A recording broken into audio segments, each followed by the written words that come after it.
jotain ja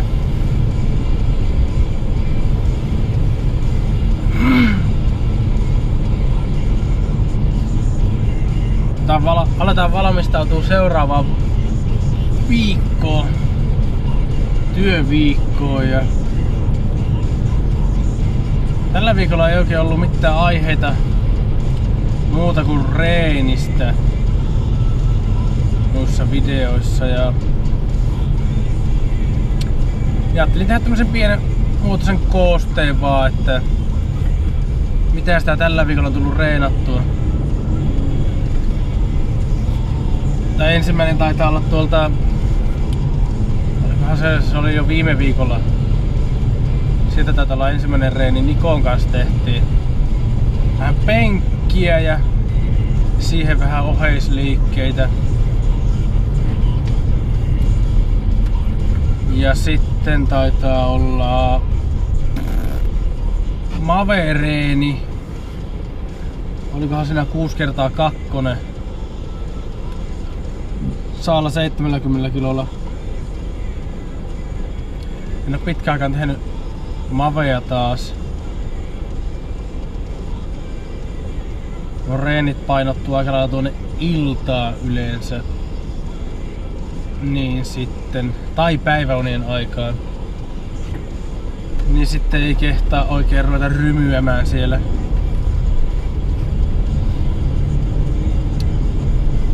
Mutta sitä alkaa tekemään taas vähän enemmän ja sitten taisi olla 5x5 paussikyykkyä 110 kilolla. Se oli sen minun kyykkyohjelman viimeinen rutistus.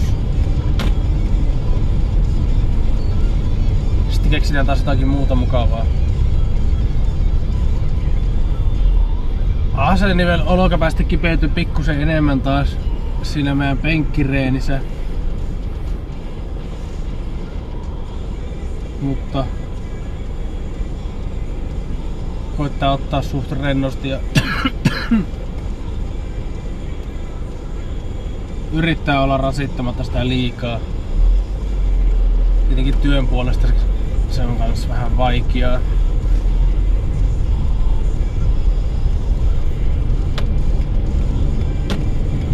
Mutta kyllä sen kanssa pärjää. Sitten ollaan iltareenejä tehty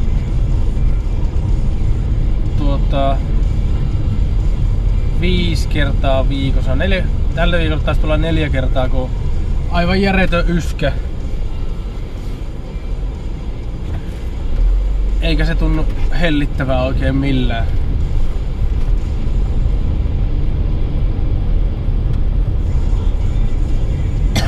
Mutta painon suhteen lähtöpaino oli silloin pari viikkoa sitten 96,8 ja nyt lauantai-aamuna kävin niin 93,8 eli 2 viikossa 3 kiloa tullut alaspäin, mikä on enemmän kuin hyvä tahti. Eli on siihen tosi tyytyväinen. Pikkuhiljaa mennään. Oliko sitä 16,8 kiloa tiputettavaa yhteensä, niin enää 13,8 kiloa. Ja sehän oli tämän vuoden tavoite. Ja nuo iltareenit on semmosia, aerobiset treenit siis, että joko omalla painolla ihan, tai sitten mulla on tommonen 8 kilon kahvakuulolla. Semmoista tosi kevyyttä. Pyritään saada kunnon hiki vaan pintaan ja oisko ne semmosesta 15 minuutista puoleen tuntiin suunnilleen ne reenit.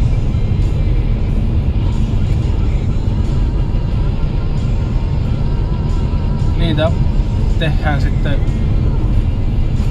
Tällä hetkellä taitaa olla 2-3 erilaista, mitä yritetään tehdä aina.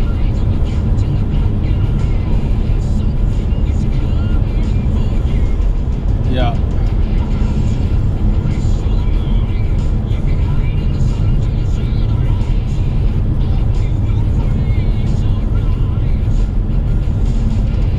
ruokavalio on semmonen, että yritetään viettää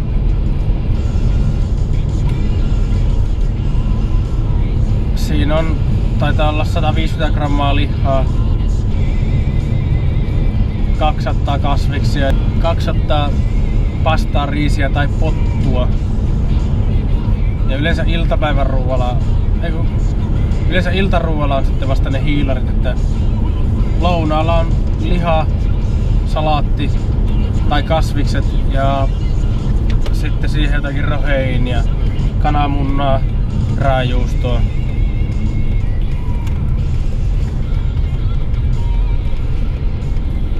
Ja kun ne hyvin maustaa, niin voi vitsit tuo hyvä.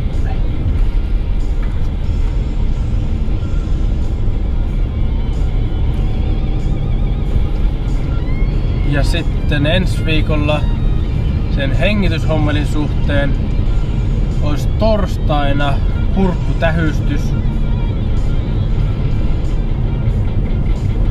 Katsotaan mitä sieltä, vai onko se nimellä vatsatähystys.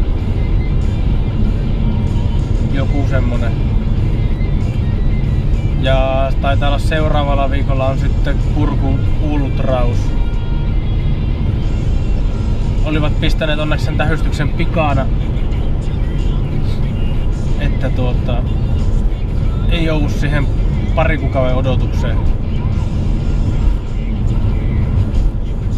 Saa hakempää tieto sitten, että mitä sitä oikein on. Onko sillä mitään. Meidän dieetti menee vähän sillä tavalla, että se ei ole niin kirjaimellisesti noudatettu. Että nauttia pitää ja pitää olla mukavaa. Eli viikonloppuna saa ottaa vähän rennommin.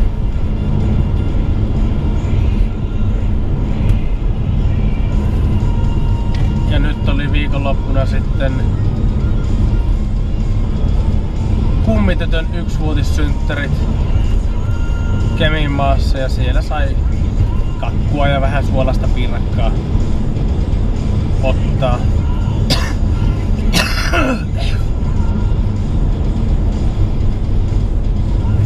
Se ei haittaa yhtään mitään. Se menee päivä 2, niin se on taas ruodussa ja sitten on taas 4 päivää viikossa aikaa vettää tiukasti. Tai silleen, että saa sitä rasvaa palaamaan ja saadaan se paino tippumaan.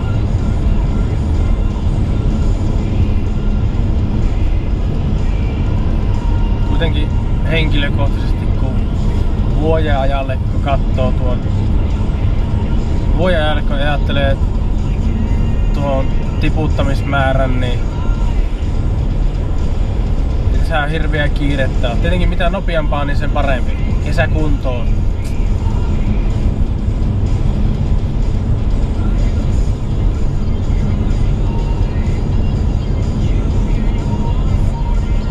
Ja uusi sijoitus lähinnä salia ajatellen oli Bluetooth-kuulokkeet. Ei tarvitse taistella niiden johtojen kanssa enää.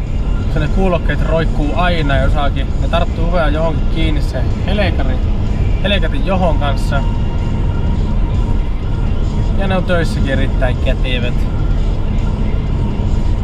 Puhelimen saat jättää viereiseen huoneeseen. Oli sen verran hyvät, että kestää pihallakin käy autollista ihan kevyesti.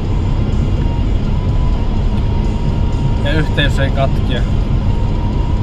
Mikä on kesä ajatellen hyvä, että saat kuulokkeen päähän ja puhelimen yhteen paikkaan tai tietokoneen ja voit treenata rauhassa eikä tarvitse miettiä, katkeako yhteys tai onko se johto jossakin kiinni.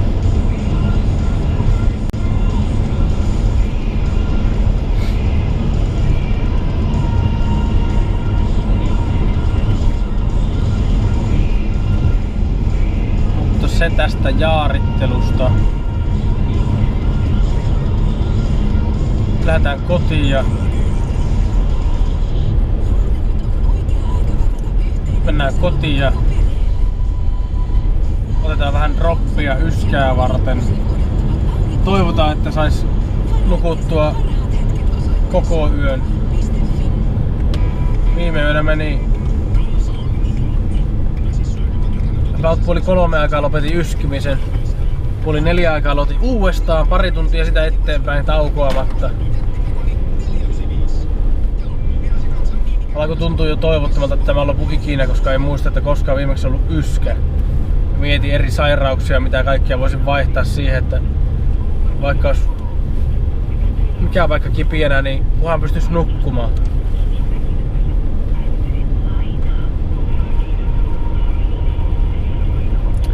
Mutta nyt kotiin ja luultavasti editointiohjelman kimppuun. Saadaan videoa ulos huomiseksi. Eli maanantaille. Jos video ei tuu ulos maanantaina, homma ei mennyt niinku strömsys. Mutta ei muuta kuin kohti uusia seikkailuja.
Se oli siinä.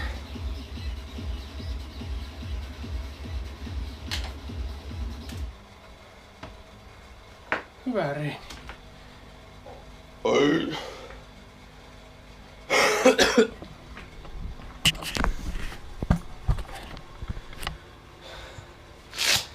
Se oli minun kiikkuohjelman loppu. Henkilökohtaisia ennätyksiä tuli loppujen lopuksi kaikessa. Seuraavaksi testataan PR.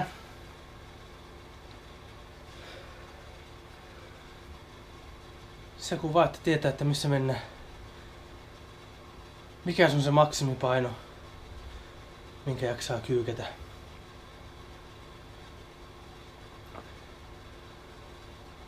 Koska sitähän sitä yritetään koko ajan.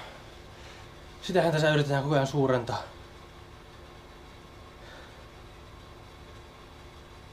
Ja samalla omaa massaa tiputtaa alaspäin. Ja nyt ei kauheasti mielenkiintoista ollut tässä reenissä. Mentiin ylös, tultiin alas. Välillä pidettiin pieni tauko. Tällainen pikainen reeni, olisiko 45 minuuttia. Illalla vielä aerobista. Ei siinä. Mutta seuraavaan kertaan.